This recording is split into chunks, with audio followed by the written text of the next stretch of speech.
Assalamualaikum warahmatullahi wabarakatuh. Hai, perkenalkan nama saya Umi Kalsum. Saya dari kampus IAIN Palopo, Prodi Komunikasi dan Penyiaran Islam semester 5. Di sini saya akan menyelesaikan tugas final dari mata kuliah Komunikasi Organisasi dengan dosen pengampu Ibu Ria Amelinda Eskom MIKOB. Baik teman-teman, kali ini saya akan membahas mengenai kepemimpinan dalam organisasi. Kepemimpinan dalam organisasi adalah sebuah kemampuan atau kekuatan di dalam diri seseorang untuk memimpin dan mempengaruhi orang lain dalam hal bekerja, di mana tujuannya adalah untuk mencapai target yang telah ditentukan dalam organisasi. Tujuan kepemimpinan dalam organisasi ada dua, yaitu sarana untuk mencapai tujuan dan memotivasi orang lain. Fungsi kepemimpinan dalam organisasi. Nah, pada dasarnya, fungsi kepemimpinan memiliki dua aspek, yaitu yang pertama, fungsi administratif adalah pengadaan formula kebijakan administrasi di dalam suatu organisasi dan menyediakan segala fasilitasnya.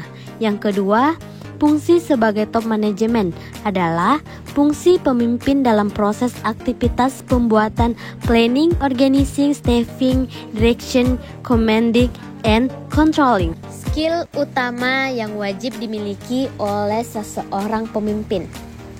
Jack Sanger dan Joseph Folkman mengklasifikasikan 10 skill utama yang wajib dimiliki oleh seseorang pemimpin. Di antaranya yaitu menginspirasi dan memotivasi, memiliki integrasi dan kejujuran tinggi, mempelajari dan menyelesaikan masalah, bekerja agar hasilnya tercapai, komunikasi yang bagus, memiliki hubungan erat, bersikap profesional, memberikan strategi, bersifat membangun, melakukan inovasi. Gaya kepemimpinan dalam organisasi yaitu yang pertama, kepemimpinan birokrasi. Gaya kepemimpinan birokrasi dilakukan dengan cara mengatur berbagai hal secara sistematis. Gaya kepemimpinan ini pada umumnya dapat ditemukan pada kantor atau instansi pemerintahan dan perusahaan yang besar yang telah mempunyai budaya organisasi yang kuat sejak lama. Yang kedua, kepemimpinan otokratis. Gaya kepemimpinan otokratis menempatkan seseorang pemimpin yang dominan dalam berbagai keputusan dan tindakan. Dengan kata lain, pemimpin memiliki kekuasaan mutlak dan nyaris tidak ada celah lagi bawahannya untuk memberikan masukan. Yang ketiga, kepemimpinan delegatif. Gaya kepemimpinan delegatif memungkinkan para bawahan untuk mendapat kebebasan dari para pemimpin. Dengan kata lain, bawahan memiliki ruang untuk mengambil keputusan atau melakukan sesuatu sesuai dengan yang mereka yakini. Yang keempat, kepemimpinan partisipatif. Gaya kepemimpinan partisipatif memberikan kesempatan bagi para bawahan untuk ikut berpartisipasi lebih banyak dalam membuat sebuah keputusan. Artinya, pendapat para bawahan akan menjadi bahan pertimbangan bila sesuai dengan tujuan yang ingin dicapai. Teori kepemimpinan dalam organisasi. Yang pertama yaitu teori kisi kepemimpinan Black and Moulton 1964. Kisi ini menggambarkan bagaimana perhatian pemimpin pada tugas dan manusia berkelindan sehingga menciptakan gaya pengelolaan dan kepemimpinan. Di antaranya yaitu yang pertama, gaya pengalah yang ditandai oleh kurangnya perhatian terhadap produksi.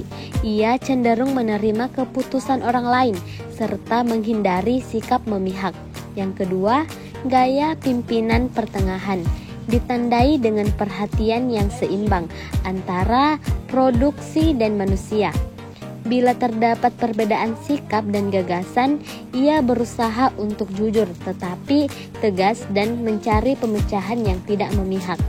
Ia berusaha mempertahankan agar keadaan tetap baik dan stabil. Yang ketiga, gaya tim. Gaya ini memberikan perhatian yang tinggi terhadap tugas dan manusia. Ia menghargai keputusan yang logis dan kreatif sebagai hasil dari perhatian dan kesepakatan anggota organisasi. Yang keempat, gaya santai. Gaya ini ditandai oleh rendahnya perhatian terhadap tugas, tetapi tinggi terhadap manusia. Ia lebih suka mendengar pendapat, sikap, dan gagasan dari orang lain daripada memaksakan kehendaknya. Ia lebih bersifat menolong daripada memimpin. Yang kelima, gaya kerja. Gaya ini ditandai dengan perhatian yang tinggi terhadap pelaksanaan tugas, tetapi kurang memperhatikan manusianya.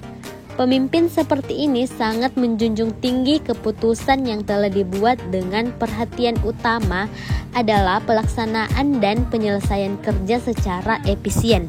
Yang kedua, teori 3D, Reddin 1967. Teori ini dibagi menjadi 3 dimensi, diantaranya yaitu yang pertama, orientasi kerja, yaitu tingkat pengerahan manajer atas usaha bawahan untuk mencapai tujuan.